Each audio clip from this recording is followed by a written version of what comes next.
Join Gator great Shane Matthews every weekday as he brings you all you need to know about your Florida Gators, including news, analysis, and opinions with some of the biggest names in sports.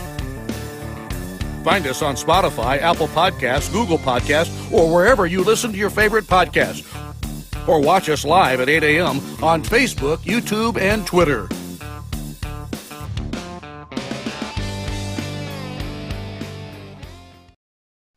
Good morning. Welcome to a Monday edition of Pod Up with Matthews in the Morning from the Crime Prevention Security System Studios. Large enough to serve you, small enough to care. It's LSU week. The Bayou Bengals will be rolling into town, and it's always a good atmosphere for a Friday night game. We are having for breakfast a little Low Country Bowl with the Cajuns in Baton Rouge.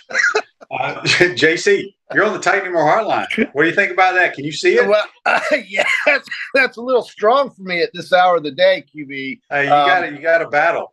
Wow, the hot, the pepper and the red, man, goodness gracious. LSU, dude, 11 a.m. came early for that team and that school and that fan base, and they emptied that place out. Tennessee emptied that place out, and I don't think they knew what to do with themselves for the rest of the day in Baton Rouge. Like, what the hell are we going to do now? Our football team has been exposed for the fraud it is, and we've got the entire day to do nothing. JC, be careful now. We have to play them this week. Well, listen, QB, I think I've been harping pretty much the entire season to this point that Jaden Daniels is not a very good quarterback. He threw for over 300 yards. He is not the guy that's going to lead them to the promised land. I don't want to hear it. They did nothing against that vaunted Tennessee defense. I don't think they did anything truly against Mississippi State. Listen, you can throw stats at me all you want. Getting in between the 20s is not how you win games, dude. There are two things that make a quarterback good. One that gets you in the end zone and one that wins you a football game. That's okay, what so you just said that. What about our quarterback? Well, right now the record shows us what he is. Okay. I mean, they're basically the same player. Well, I tend to think Anthony has had moments during the year where he has been considerably better than Jaden Daniels. When you look at the Utah game, when you look at some of the plays he had against Tennessee, Jaden Daniels has had nothing comparable to any of that. So I don't think they are the same player. I would disagree with that. Well, I'm not saying they are. I'm just saying, look, every game is different. Every game is different. That doesn't mean LSU's not going to play well in the swamp. I personally think they match up very well against us because it's not like we're not an offensive juggernaut like Tennessee. Yeah. And LSU can run the football, whether you want to believe it or not. Well, wait a minute. What did they do against that vaunted Tennessee defense? They threw for over 300, which Tennessee, let me tell you something right now. I told people this. I'm taking if Alabama, if Bryce Young plays, they're going to destroy Tennessee because Tennessee cannot stop the pass, and Tennessee will not block the front four of Alabama. Will not. Okay. But if TJ Yeldon plays quarterback for Alabama, the number 4, who's TJ Yeldon, the old tailback, Tennessee will win the game. Yeah. Okay. Well, I agree that 4 does put them at somewhat of a disadvantage. Look, everybody would, QB. What would Georgia be without Stetson Bennett? No. They have Carson Beck who can throw the football. My point to the whole story is you cannot win in college in any level of football if you can't complete passes. Yeah. And TJ Yeldon cannot complete passes. He has problems with it. He also had problems holding on to the football, QB. But again, I'm not worried about him holding on to the football. I'm talking about dropping back and throwing the ball from point A to point B. He cannot do that.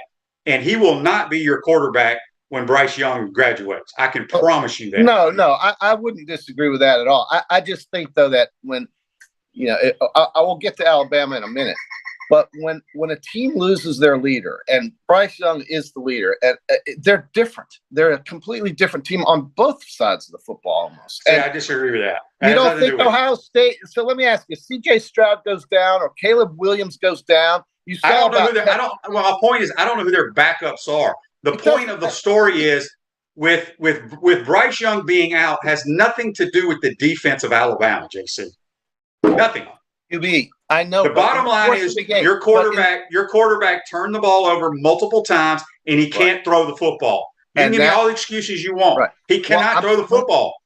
But if the QB drops the football and puts the defense in a bad position, it gives the other team life. And the point I'm making is that affects everybody because the game changes. And it shouldn't be that way. It happened with Arkansas. Alabama's up 28-0. He goes out, and the game changes. If USC didn't have Caleb Williams, but JC, you're making the most obvious statement in the world. The team that turns the ball over puts their team in a bind. Doesn't matter if you're the damn Kansas City Chiefs. Doesn't matter who it is. My point to the story is Alabama will destroy Tennessee if Bryce Young plays. If they don't, they're going to lose the game because the other dude has got to complete passes and he cannot, and he won't. Well, it's hard not to win with your starter. That's what I guess. It's hard to win if you can't complete passes. I don't care if you're the starter or the backup. Oh, okay, but think about the backups that play for Alabama in the past. They could complete passes. Okay. Well, so anyway, JC, you went in your Peachland Dental picks. You went 6 and 7. I wwent 5 and 8. Well, you lost all three. By the way, you lost all three of your triple duper play or whatever it's called. 5 and 8. I only had you winning 4. Yeah, I had you winning Ohio State, Georgia, Mississippi, Ole Miss, Atlanta, and the Houston Texans. Oh, I gave you an L for that one. You're right. Okay. Yep. So actually, I won 5. Yep. You 5 and 8, 6 and 7. That's what happened to the triple duper play when your team's all lost outright? I think. I know. Well, I was shocked. Look at Georgia Tech with the new coach now. They've won 2 straight. Nobody saw Navy score 100, and I don't know Nebraska, Rutgers. That was garbage. I'll get the triple play special back in order this week because I'm not going to take trash teams. I'll find good games that have teams we aren't picking. But QB, the Florida game with Missouri, it felt like exactly how I thought it would be. It felt like one of those noon games. Yeah, felt like one of those noon games that you watch, in the ACC back in the day. Felt like Maryland against NC State, something like that. It wasn't very. I don't know. Were you excited about the game? Well, I mean, it's SEC game. It was homecoming. Saw a lot of folks I hadn't seen in a long time before the game and after the game. And, I just tell people we are who we are. I don't know why people think we're going to improve on defense. We're not. We got some breaks. Defense made some turnovers. If we don't get those turnovers, we'll probably lose the game. We turned the football over twice or maybe 3 times. We throw for 66 yards and win the game. I mean, you cannot play in today's modern football if you can't complete passes. And so it is what it is. John says Texas is just different with QB. The Ewers guy at quarterback. Yes, Oklahoma, though, has got some serious problems. I mean, Texas, Christian put 55 on them, too. Dan says on Facebook Live, brought to you by Mel Law, I had the no QB count at 9 Saturday. It may have been more than that because we got away with one in that game. All right, let's get some of these texts on the Titan Mart text line. Oh, I met the anonymous texter. at the golf course. His name is Mark. He had his friend Mike. They came from West Palm area, and so we thank them for watching our show and coming and saying hello at the golf course. Yeah. Did you get a wager with him? No. His golfing game is probably better than yours. No, I'm not. Oh. I'm not going to say that either. But his friend Mike had the last name of a famous Philadelphia Phillies baseball player, and we made light of that. It was they're really cool guys, and it was neat that they would come up and say hello, and I appreciated that. And I thought that you're a superstar, JC. Well, you're just watching. Hey man, watching the show from West Palm Beach means they care. I love it. I mean, we're followed statewide, QB, if you believe it. Well, all right, let's get some of these texts on the Titan Mart text line. This is from Ryan. Happy Monday, fellas. Well, Shane, your boy Josh Allen had a decent game. 348 yards and 4 touchdowns just in the first half. Sure ain't the Steelers we grew up on. That Steel Curtain is given away to Wet Sharman. Yeah, they ain't real good, but Josh Allen's out. I told you, I think Buffalo's got they have the best NFL roster I've ever seen. This is from not sure who. It's nice to see the defense kind of show up on Saturday and get a nice team win without having a spectacular offense performance. Well, the defense made a couple of plays. Missouri still went up and down the field on us, which is going to happen. Daryl says, good morning, guys. Shane, I noticed during the broadcast you do make little noises when a pass play is developing. I think it's cool because it let us listeners be aware of what's going to happen. I hope Gator fans don't get overconfident because of what Tennessee did to LSU, because the Tigers will be ready for us when they beat the Swamp. Yeah, I got to get to where I gotta like hit the mute button or something while a play is developing, because I can see stuff happening. And I knew Anthony was getting thrown an interception when he was dancing around the pocket and threw the ball so late across the middle, and it was one of those high, hard ones. You knew it was going to get picked. But anyway, to that, what else stood out to you, JC, in college football? Well, you said Missouri went up and down the field on them. I mean, 22 of 30. JC, they had like 40 plays more than we did. Yeah, they did have a lot of play. They were on the field a bunch. That's true. That's my point. Guess, but I wouldn't say their yardage was emblematic of somebody that was running up that, like what Tennessee did to LSU. I didn't see that. But I'll tell you this: what surprised me was the Texas game and how bad Oklahoma is. And also, I was very impressed with Jackson Dart, albeit against Vanderbilt. He still threw for 450 yards. And Mississippi is 6-0, and I just think that they're so well coached, they can make up for their deficiencies. I will say that. I know you don't. Can I ask you one question? But they're 6-0, bro. I agree. Would you like to have Jackson Dart slinging it around here? Yeah, they don't ask him to throw it a whole lot though because of their run game. But I think he's a good player for their system. But let me ask you this: Ole Miss is undefeated. Give them credit. But Jason, who have they beaten? Right. Well, they have not played anybody worth a damn. No, it's true. And I can say the same thing about Georgia, with the exception of that first game when they played a team that was overwhelmed. That's gotten a little better, but still the same thing would happen if they played again. Maybe that's my point. There are a lot of, in my opinion, there's only 4 legitimate teams in college football right now. I get that, but there's everybody else is just the same. But see, I would say if you put Texas out there with the way they're playing with that quarterback, you throw TCU out there, I think the Big 12 is the most balanced conference from top to bottom right now today. It doesn't mean it's the best, but from top to bottom, the Big 12, I think, has probably the most balance in its league. But look, Georgia, we talk about how great they are. I still don't maintain they're as good as they were last year. I think that when you look at the schedule of Samford, South Carolina, Kentucky State, Missouri, and Auburn, and then we got Vanderbilt this week, they haven't been tested yet. It gets real for them when they play Florida, Tennessee, Mississippi State, and Kentucky all in a row. Why do you think Kentucky and Florida is going to test them? Well, because I think the game at Kentucky, if Kentucky's healthy, could be a physical game. It could be a matchup game, a couple turnovers here and there, and anything can happen. I think the Tennessee game will be interesting, and I think Mississippi State and Starkville will be interesting. And I might actually go to that. But I don't know about Florida yet. I'm still thinking that Florida will play to the level of its competition. When they're playing a team that's like Utah, they play a better game. Utah's got 2 losses now, and they're probably going to lose again. But when they play Utah or a Tennessee, it just seems like to me their attention is there as opposed to when they play somebody of lesser quality. And I think this LSU game, everybody is so worried about it.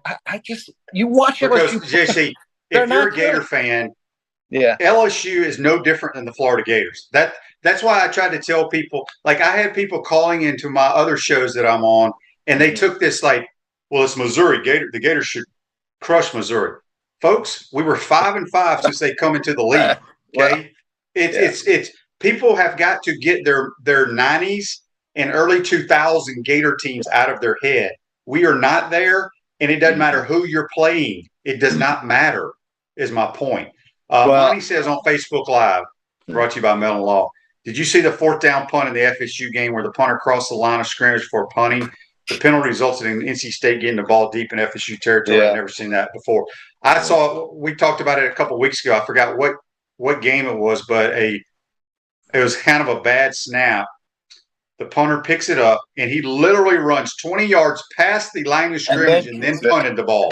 That would be South Carolina State against That's South who it Carolina. was. The Yeah. South Carolina State punter forgot about the line of scrimmage. I think another game that surprised me was that Utah-UCLA game. QB UCLA is unbeaten. They can score a lot of points, apparently. I don't know much more other than that.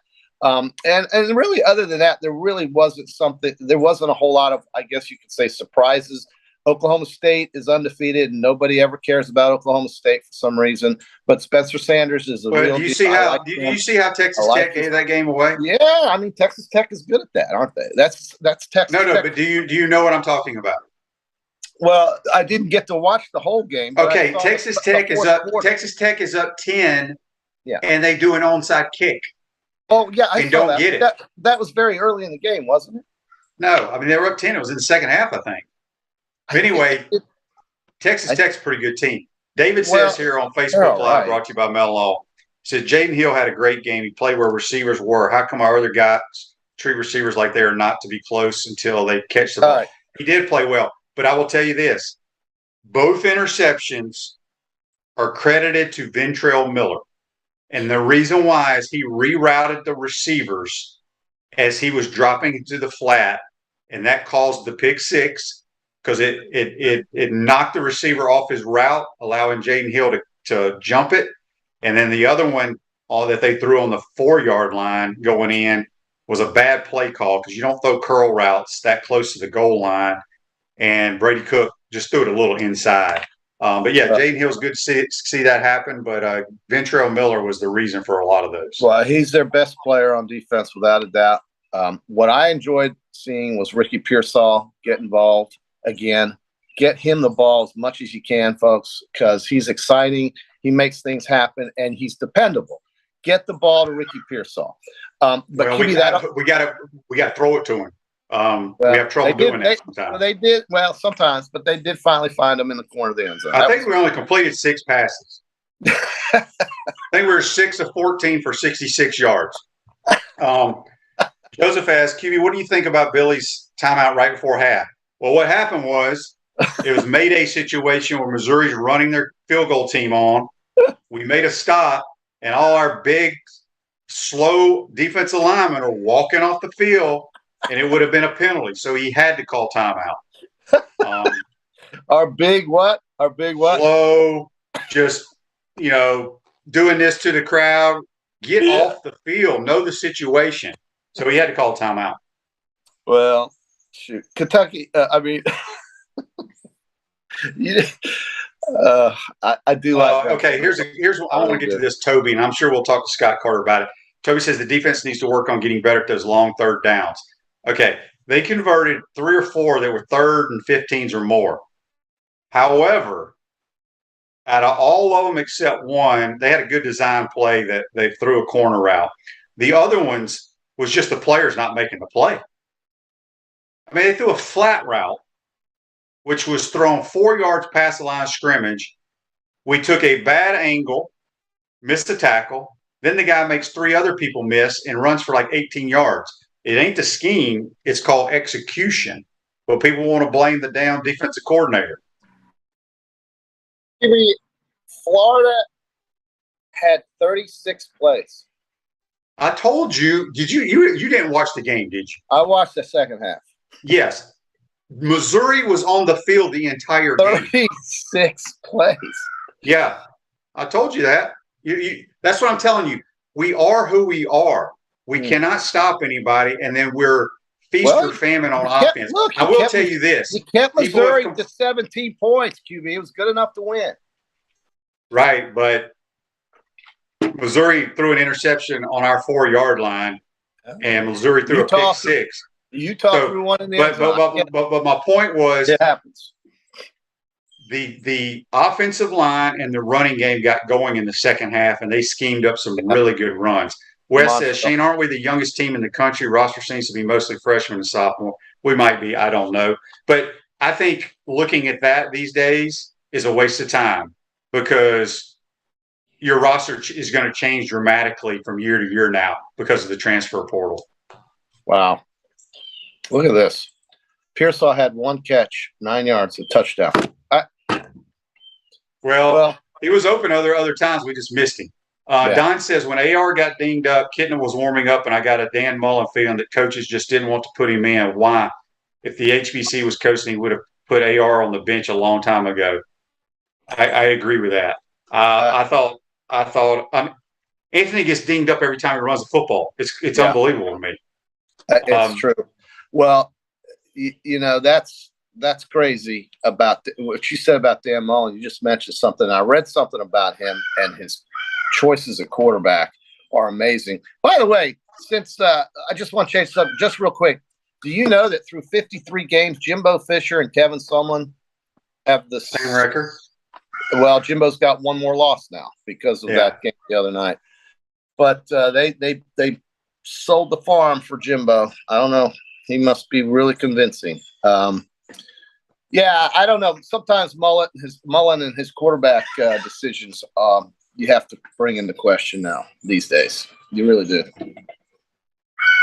What are you talking about? What are you questioning? I mean, how long he stayed with Felipe Franks, the story last year. I guess So you're saying that he should have played Anthony Richardson more? Well, I'm just saying that. And then there's fans that are saying he made a good decision by not playing Anthony because of the way Anthony's playing. Yeah, well, Anthony. I mean, he's thrown like 3 or 4 touchdowns, like 7 or 8 interceptions. I just say this: your best chance to win is with Anthony Richardson. I mean, we know that. I don't know. I don't know about that. You really? Kitna threw the ball extremely well against Eastern Washington. Against the YMCA. I don't give a damn if it was on air. These other people get praise throwing on air. Why can't you give a guy a chance that threw completions? I'm just saying. I mean, you cannot win if you don't complete the football. Yeah, but you were harping for 8 months that we're going to run it, and just get used to it. Right, but when we got now you want them to throw it. No. You didn't hear what I said. When you throw it, you complete them. When guys are open, complete them. I don't care if you throw it 5 times. Complete those 5. Okay. Well, QB, let's see. He was 8 of 14, so he was better than 50%. JC, for you just said. I know. Okay, like I said, you didn't watch the game, okay? He was 8 of 14, QB. You just said you don't care if he throws it 5 times. Just complete the passes. He was 8 of 14. Okay. He one-hopped 2 wide receiver screens. Okay? I'm just telling you. It's tough. I mean, yeah, every game's different, but I love the kid, but he is. I told y'all that. Do you remember what I told you when he signed with the University of Florida? He was not ever going to be a good thrower, ever. Yeah. Well, then I don't know why you think he's going to be a first-round draft pick in the NFL. I don't. You have said that. You have said that. I have said that because of what the morons in the National Football League, because they think they can take someone. Okay. Just like a lot of college coaches think they can take somebody because of the skill, so-called athletic skill level, and make them play. It all comes down to 3 components: decision-making, accuracy, and anticipation. Find me one quarterback that does not do that, that's playing at a high level. I think they're going to beat LSU by 2 touchdowns. You heard that today. I'll launch on that. Do you want LSU at 14? Yes, launch. Okay. John says if AR isn't going to use his legs, he's not a pocket passer. Run the cue. They called runs. He pulled it. He got like 3 yards on one of them and got hurt. He had a scamper on 4th and 2 because they played coverage. He ran up the middle for 35 yards. Yeah.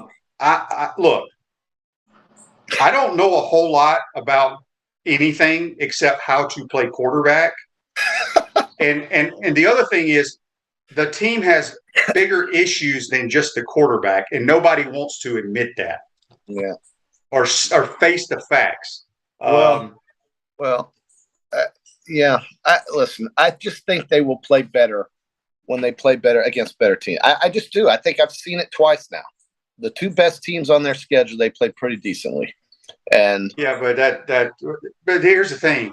I mean, look, I still today, if Utah played us again, they would change their entire plan on defense. I thought their plan on defense was moronic. Mm-hmm. Okay. They didn't know. Tennessee is Tennessee. Tennessee is going to give up a ton of yards, but they know they can score. I don't think they're going to go up and down the field on Alabama because I don't think they can block their front four. But no, the game will be different if TJ Yeldon plays quarterback. No question. 100% right. That game with A&M should not have been close. We all know it. And Alabama, when they get motoring and everything's clicking with the running game and he throws the ball downfield, they can beat anybody. But that question mark of injury is just something you can't handicap. You just don't know. And so, no way that should they have been a 24-point favorite with TJ Yeldon, the quarterback. Are you in the market to buy or sell your home? Darling, we be a realtor with Caldwell Banker, M. Parrish, for value, fast, friendly, reliable service. Call her today at 352-562-1411 to help your dreams come true. A few more minutes with JC on the Titanmore Hotline. QB, I was impressed with the Bulldogs, the state dogs. At home, they just seem so comfortable, and they are tough, and they will be playing Georgia on November 13th in Starkville. They've got a test with Kentucky this weekend. They need to show that they can win a game on the road if they're going to challenge Alabama in the West. They still have a chance to do that. They can win the West very easily, but they have to beat Alabama. So, I think Mississippi State will maybe challenge Georgia. I don't know if Mississippi State can block Georgia. I think Will Rogers will run for his life in that game. Possibly, yeah. Very but possible. We'll see. Every game is different, but that's the thing. It's like Kentucky has zero chance to beat the Georgia Bulldogs because, JC, you can rush the passer against Kentucky. They have one of the worst offensive lines I've seen in SEC football in years. I guess your boy Doran didn't notice that when he made the pick, huh? He just didn't know about that offensive line. He said they were going to go 11. They lost 3 players to the NFL. He said they're going to go 11-1. They've already lost twice. Well, he also said they're going to beat Georgia. Poor guy. They ain't going to beat Georgia. Well, Alan says we are still a work in progress. We are not a team for competition of national level. We knew this coming into the season. We want to win and beat the crap out of other teams, but let's be real. Yeah, I mean, I said if he wins 7 or 8 games, he should be coach of the year. 7 games. 7 is the number, folks. And I think it could be 8 because I think they're going to beat LSU. I think they're going to beat LSU. I think they're going to win 8 games. But I said 7 before the season, so I'll stick with 7. You're right. LSU could beat them, but I really don't. You're giving me 14 points. For lunch. We're going to get a late touchdown and beat LSU. LSU. I know you think Jaden Daniels has good numbers. No. Look. This has nothing to do with Jaden Daniels. I don't care if they have JC playing quarterback. Mm-hmm. JC, my point is, I've watched the Gators live in action for 6 games now. Yes. We are not good enough to beat anybody by a lot of points. Okay? We just aren't. We are not molded that way. We don't have the explosibility, and we cannot stop anybody. Mm-hmm. That's nobody's fault. That's just reality. Well, they were in it against Tennessee. And that's one game. And remember, Tennessee had like 2 or 3 turnovers in that game that allowed us to stay in the game. Yeah, things happen. But if we play Tennessee 10 times, they're going to beat us all 10 times. Yeah, no.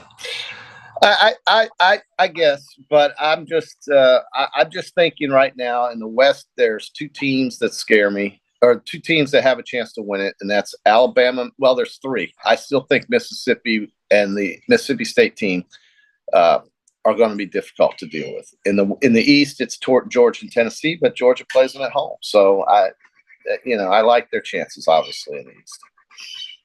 John says fans should be thrilled that we are 4-2 now, given the schedule and the fact that we aren't very good. I agree with that 110%. Yeah, somebody was telling me that another home game, 6 out of 7 home games to start the season, and we've talked about this. Florida will be on the road in November for the most part, so that's going to tell us the story. Lauren asked a great question. Cuba, why does it seem like we have receivers in the same area, several pass plays? We do on a lot of our play action passes. We're flooding like one side of the field on like a deep pylon, and then an over or a corner route, and then somebody in the flat. I think honestly, I don't know the exact answer, Lauren, but I'm thinking we're going to play action and we're looking at one side of the field. And so we're going to have as many dudes over there for our quarterback to choose. That's just Find Pearsall. That's the answer. And one last thing, QB, before you let me go. Did you watch a minute of the Bengals-Ravens last night at all? I watched till halftime. So Zach Taylor, once again, going with this newfound thrill of analytics, chose not to kick a field goal on 4th and goal from the 3.5 to 4 yard line. And what was the score at the time? It was 16-10. And they could have kicked the field goal to make it 16-13. They ended up scoring a touchdown late to go up by 1. It could have made them up by 4. It could have. But you take the points. It cost Harbaugh the week before with the Ravens and the Bills. And once again, I think not taking the points cost the Bengals. And finally, the Braves will play. The baseball gets cranking tomorrow night. There's 4 games tomorrow. How about those Padres going to New York and taking 2 out of 3? Joe Musgrove was unbelievably good. If the Padres can pitch, that's their only chance against the Dodgers. We'll see if it happens. Andy, great question here, brought to you by Mellon Law. Shane, did you ever get the benefit from a roughing the passer like Brady did? No. That was the worst call in the history of football. You can't play. You cannot make an excuse for that. Jerome Boger should be reprimanded and sent to the Canadian Football League. I thought he was throwing a flag on Brady because Brady kicked the guy. I thought there was like a whole. I cannot believe they called that poor Falcon.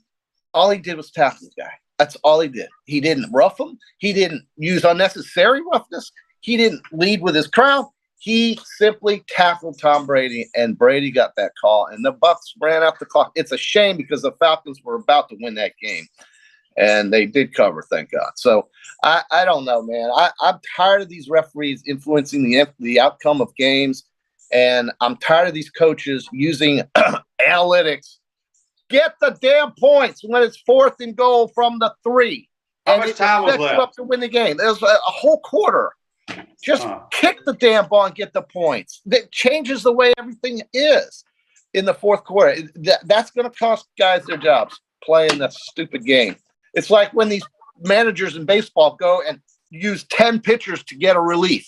You know, Sparky Lyle used to throw in the 7th inning. Goose Gossage used to throw in the 7th inning and get a save because they threw 3 innings. But now you use 10 pitchers from the 7th inning to the 9th, and you've got coaches now refusing to kick the field goal and get 3 points in a close game when your defense is playing well enough to win. Lamar Jackson wasn't doing anything in that game. Cincinnati handed it to him, just like Baltimore handed it to Buffalo the week before by not kicking a field goal. All right, JC, go worry about kicking field goals. We got to go to Scott Carter. All right. JC, join us on the Titan More Hotline. We're going to take a timeout, come back, joined by Scott Carter, FloridaGators.com. You're watching and listening to Pod Up Matthews in the Morning. We want to take this moment to thank all our sponsors who keep the show going and pay the bills. Our premium sponsors are Crime Prevention Security Systems, large enough to serve you, small enough to care. Titan MRI, Gainesville's only locally owned and operated MRI facility. Meldon Law, the only official law firm partner of the Florida Gators. Peachland Dental, Gator Nation's first choice for dentistry in Port Charlotte. Comfort Temp, comfort is our business, peace of mind is our promise. QC Kinetics, live pain-free with QC Kinetics. Our gridiron sponsors are Auto ER, UF Bookstores, Celebration Point Town Center, Chris Doring Mortgage, Silverback Concrete Co., Ruse Ogra State Farm Insurance, Doreen Wiebe Realtor Caldwell Banker MM Parish. Our touchdown sponsors are Campus USA Credit Union, Adams Rib Company, Gator Dominoes, Celebrate Primary Care, Gator Bait Media, Okido America, Style Cuts, Ironwood Golf Course, Big Mills Cheesesteaks, MB Listing, McDonald's of Gainesville, 84 Lumber, Tropical Smoothie Cafe, Avra and Smith, Dowling Signs, Baker's Sporting Goods, Silver Cube Billiards and Sports Bar. If you are interested in promoting your business on the show, visit podupwithshane.com and click the Advertise button. Again, thank you to all the great businesses that support the show. If you like what we are doing here, make sure you follow us and support the businesses that support us.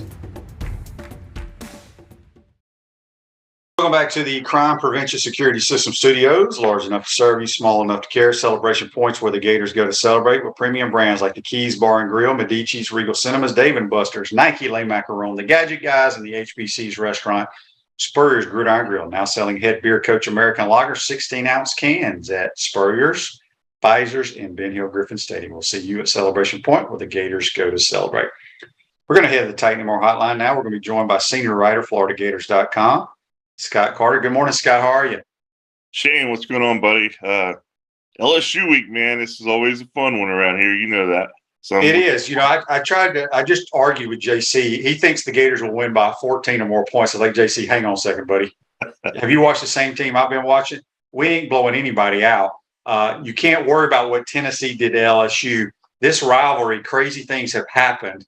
And should be a great week. Tom Petty's being acknowledged. Was it Tom Petty night or day or something like that? Tom Petty night. Yeah, that's a it's 5 years since he passed away, and the tradition of the I won't back down at the end of the third quarter started the week after he passed, and I mean it's just become what I think really one of the coolest traditions in college football now. So yeah, they're going to celebrate him, his family, his ties to the community. So it's going to be a pretty cool night. And like we said, it's a night game, SEC in the swamp against LSU. You don't need much else beyond that. Yeah. All right, let's go back to Saturday. Coach Napier gets his first SEC win, hopefully the first of many. But, man, I talked about it on my program and then on all the pregame shows I was on Saturday. It was shocking to me that we had lost 6 straight conference games and we were 2-10 in the last 12. Yeah. With only Vanderbilt having a worse record. So it was good to get a win. We didn't play great, but I basically at this point now, midpoint, we are who we are, right, Scott? Yeah, 4-2, 1-2 in the league. And, if they somehow just keep improving, which I think they will, Shane, in some areas, but there's also that inexperience and depth factor that is just going to be an issue all year. You don't correct that during the season. That's an off-season issue that has to be corrected. So, I think where they are, I think this is another important game like Missouri because they're looking for building blocks, basically, to put some distance between that stretch that you just said. I mean, Florida 2-10 in the SEC during a 12-game stretch. It's kind of hard to fathom for some of us, right? But that's what happened, and now that's where the program was, and now they're heading under Billy Napier to hopefully better days. And I think you have to win these kind of games. You have to beat Missouri at home. You hopefully have to beat an LSU team that on paper you can easily beat. But like you said, a lot of weird things happen in this rivalry. LSU is going to be fired up. They just got embarrassed at home by Tennessee. So they're going to come in here trying to, do the same thing that Florida is basically trying to do as a program. Just a different coach out there, Brian Kelly, Billy Napier here. But I thought Saturday that was an important win because if that thing had gone south, it'd been a salty week around here, Shane. Yeah, it was a must win. I said talking to Sean before the game started, I was like, you can't put it any other way. This is a must win for Florida football. Yeah. Jeff says here, I might have to disagree with him here on Facebook Live, brought to you by Mellon Law. The 3-man rush against 3rd and 18 and longer 3 times is terrible. Play man and pressure the ball. No, it's players. There's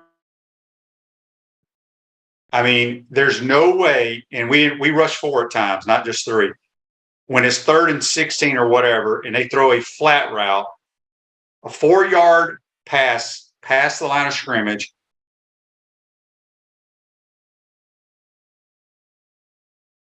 and you have a defender there who takes a bad angle and runs for the first down. That's called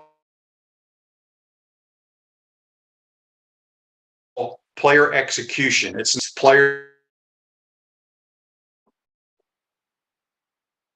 point. Scott, you were hanging up there on me. I know what you're talking about. You're talking about those 3rd and longs, right? Yes, which we were in position to make the play. We just didn't make the play. Yeah. No, there was definitely some, lack of execution there.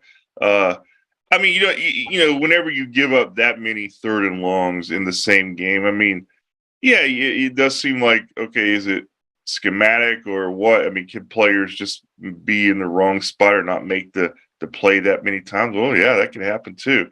I think it's a combination of things. I'll be curious to see what Billy says tonight about that because he kind of withheld comment after the game Saturday. After he wanted to look at it more. So, I'll see what he says in terms of insight.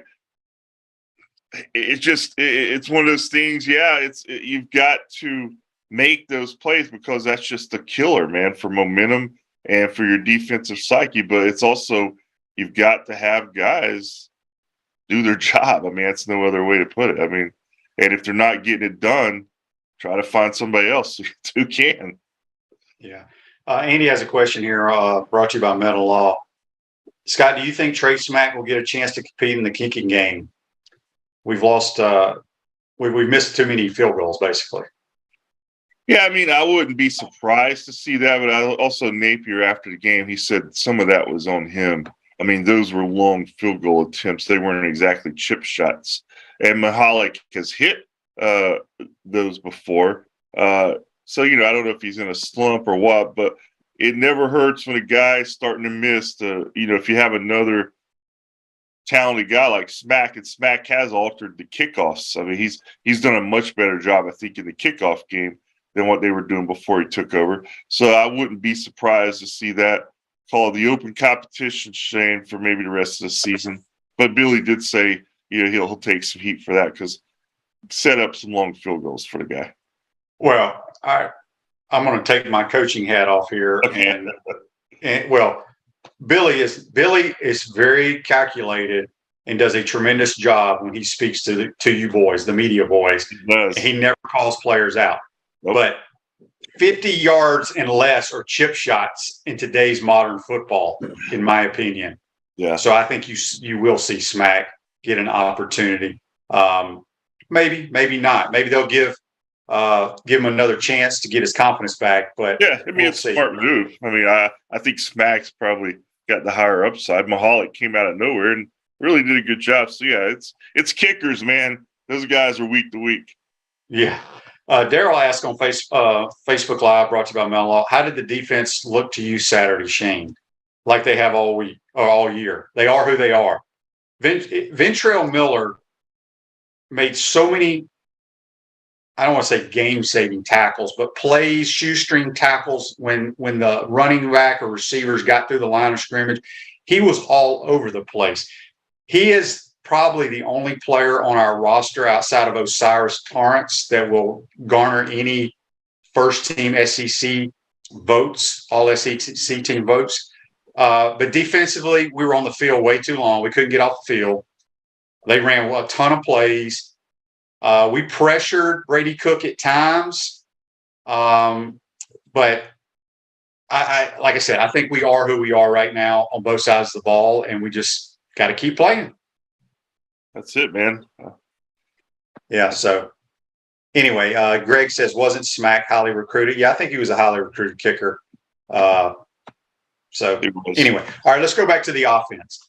Offense sputtered around. We only threw for 66 yards or whatever. Anthony kind of didn't look great. Had like only really one good run, and that was on the fourth down. Second half, though, it looked like the coaching staff made some adjustments to the run game and got it going. A lot of people complain we've made no adjustments, and we don't know. We're not in the locker room. But you could see that they did something changed at halftime in the running game. Yeah, I think they saw Anthony was struggling, and they went to what they feel confident that they can move the chains consistently. That's the running game. You had 19 yards rushing in the first half. You had 212 after halftime. So that's what they had to do to win that game, and it won the game for them. And then Anthony being Anthony, I mean, he's a roller coaster, man. He chipped in with that great throw in the corner to Pearsall. I mean, that was a dart that a lot of guys don't make that throw. I just think, again, I mean, it sounds repetitive. It's not exciting or sexy, but it is what it is, man. They are what they are. They're 4-2 mid-season. They're going to surprise us somewhere in the second half, and they're probably going to, trip us up somewhere in the second half. I just look at right now what I see. If they can go 8-4 in Billy Napier's first season, Gator fans should just start cheering and drinking a bourbon or something. I mean, that's a pretty good season if you ask me. Now, Anthony is a intriguing wild card because he's so talented, but I don't know I just don't see him being a pocket passer consistently, Shane. He does make he makes some throws on the run. So I think to have him as your starting quarterback in the SEC, you're just going to have to put him in movement almost all the time and let him do his thing. And that's the problem is like Kentucky and teams that really are good on defense. And I think Missouri was decent on defense. Not great, not what Missouri's been in the past, but they sometimes limited him being able to get outside on those naked bootlegs. And you keep him in the pocket, and it's a bad deal. Here was an interesting Facebook Live. Where did it go? Oh, Jeff says our bend but don't break defense keeps the other team on the field and limits us to 50 offense. That's true, but not true. I mean, you bend but don't break means you could still stuff them and force a 3 and out. And I've had people ask me, why are we playing that way?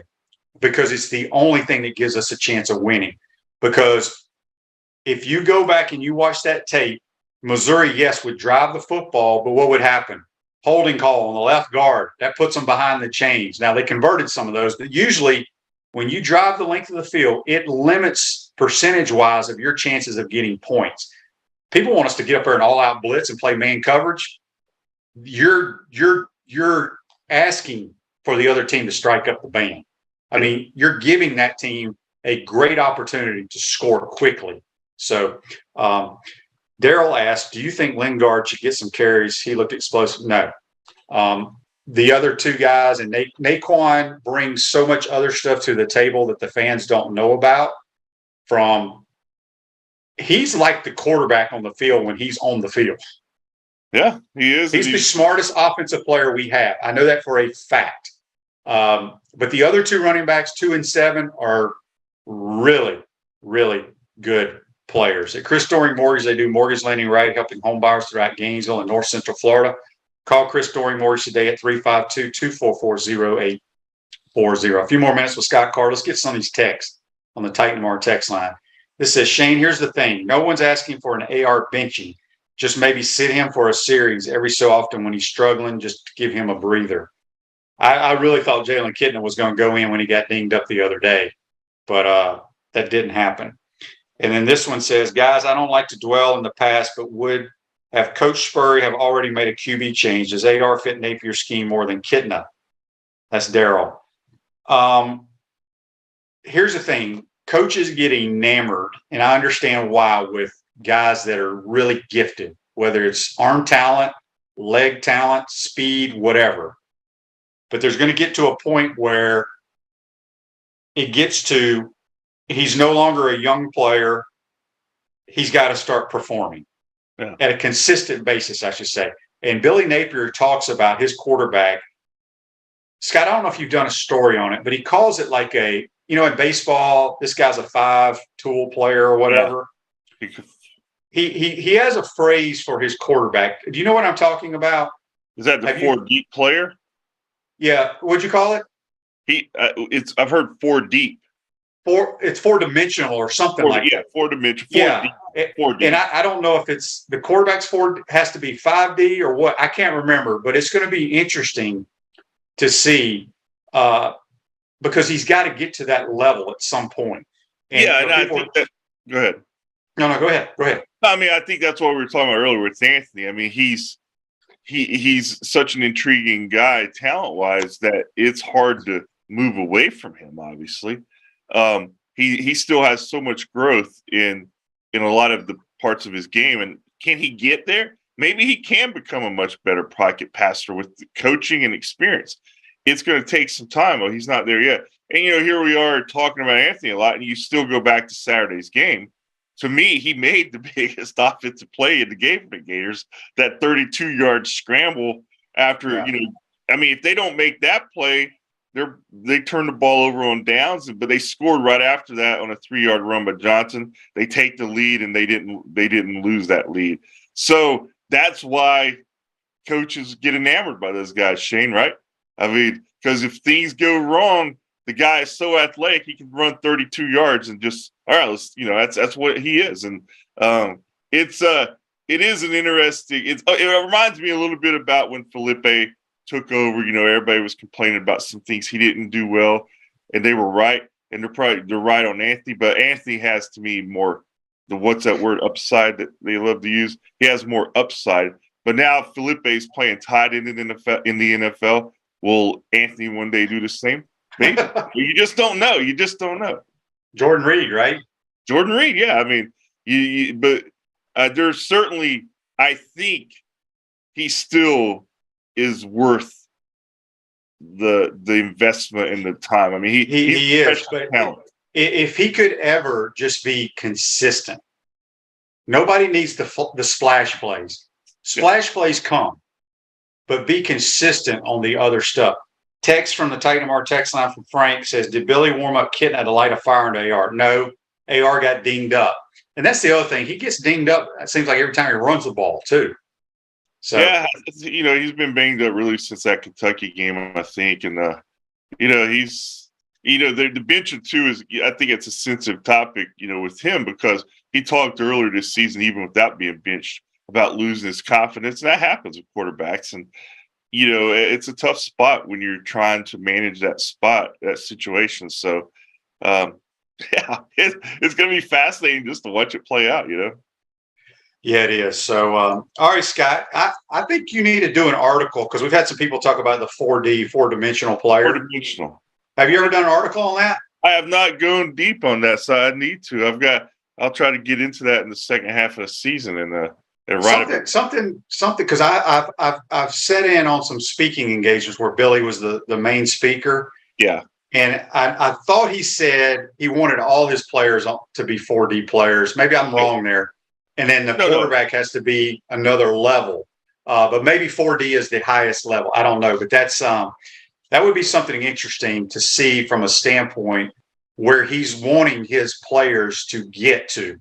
I know his quarterback, he was really high on Levi Lewis, or whatever his name was, the quarterback in Louisiana. Yeah. He said he knew what all 22 dudes were doing on every play. And that's where he wants his quarterbacks. Yeah. And I think in today's game, that's imperative. I mean, you have to be able to read all those defenses and stuff. And I think Anthony is, he's an elementary student at that point in his career, in terms of that part of the game. I mean, he's just starting out. That was his first win as an SEC starter, in the league as a starting quarterback. I think that was his, sixth start, now seventh start. So, but, he's going to make it interesting for us, as we've talked about earlier, that throw to Pearsall, as I mentioned. I mean, that one, I'm sitting there thinking, okay, what's going to happen here? And then he throws that pass. I'm like, whoa, that was a hell of a pass. That's Anthony Richardson. That's why coaches fall in love with those guys. Yep, no doubt about it. Scott, good stuff as always, my man. We appreciate your time. Got any good stuff going to be on the website this week?